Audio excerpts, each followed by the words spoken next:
Alright, today we're taking a look at the PetSafe Yard and Park Dog Trainer. It's an electric shock collar with 8 levels of stimulation and 2 tones for audible training. I've already opened the package up here and put it on my dog and used it for a couple days, and so I just kind of thought I'd give you an idea of what you're getting when you make your purchase. Obviously, it's a fairly reputable brand. It's got a range up to 400 yards. It's rechargeable and waterproof.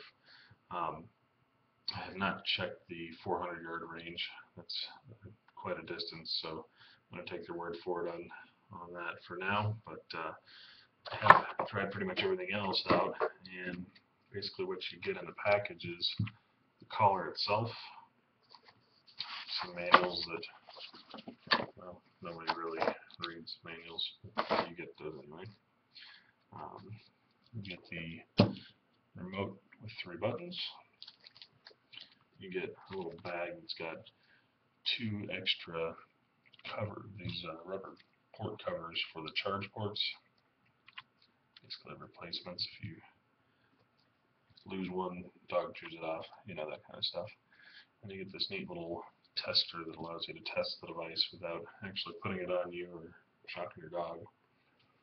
You get a small wrist strap that attaches to the bottom of the remote, and a neat little warning label that basically says avoid leaving your dog with this collar on for more than 12 hours, which is probably just a good plan anyway. Basically, I purchased this collar to just help train my new dog. I've got a new pit bull terrier mix. He's kind of a rescue pup, and he's a great dog, but he is kind of attempting to jump the 5-foot privacy fences we've got, and he doesn't know it yet, but he could probably make it over with ease. So this seemed like a good solution to give him a little bit of an audible command, and if that doesn't work, obviously give him a little bit of a nip. So what I've found so far is I guess first off, the collar is adjustable. It's got rings all around the edges. The highest setting, it's a rather large collar that I believe would fit on the majority of the dogs, even large shepherds and what should fit into this collar. My dog's a little bit smaller, so I'm only need about 2/3 of the capacity, obviously. It's a simple 1-button operation to turn it on. There's actually a light on the other side, but when you turn it on and off, you get a little bit of an indication. With the remote, you obviously have 3 buttons. You have one on the side here. You have an embossed raise button here, and then a flat button. One on the side is an audible tone. One that's embossed and raised here is an audible tone. And the flush button here is your stimulation button. There's 8 levels of stimulation that basically is dialed in by this little dial here. And I can kind of show you the stimulation in action. This neat little tool you stick on the probes, and we can kind of give it a test at level 1. You can see it's relatively dim. It's obviously the lowest level. Crank it up to about halfway, 4, and it's quite a bit brighter, obviously. And level 8, it's kind of full speed ahead. Basically, what I found on my dog is it's a pretty powerful device. 2 to 3 seems to really get his attention. 4 is usually enough to make him yelp, and so I haven't gone up any further than that. Like I said, 2 to 3 just was enough to kind of grab his attention. One time I did take it up to 4 because he was just extremely distracted, and a quick nip, and it gained his attention. So I think even your larger dogs are going to be under control, you know, at some point up to that 8. It does have removable probes they just spin out.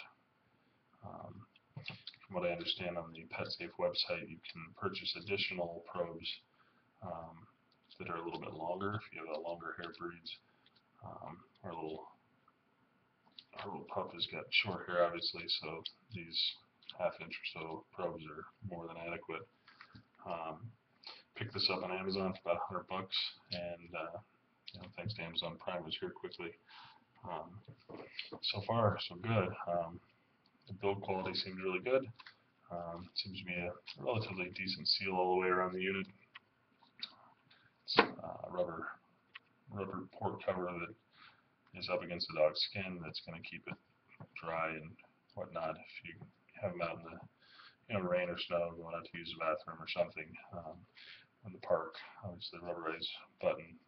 So for the most part, it's in good shape. I'm not sure I'd put it on a sporting dog and send them out into the lake retrieving something or something. The remote's kind of the same way. It's rubberized port over the charge port there. You can kind of see the charge port. I guess that's one thing I really didn't mention is it does come with a 120 volt AC charger. It's kind of got a two-headed configuration that allows you to charge both devices at the same time.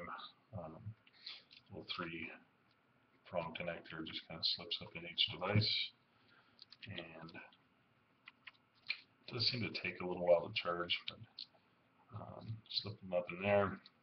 Basically what I've been doing is just plugging it in at night. It charges, my guess is probably 6 to 8 hours.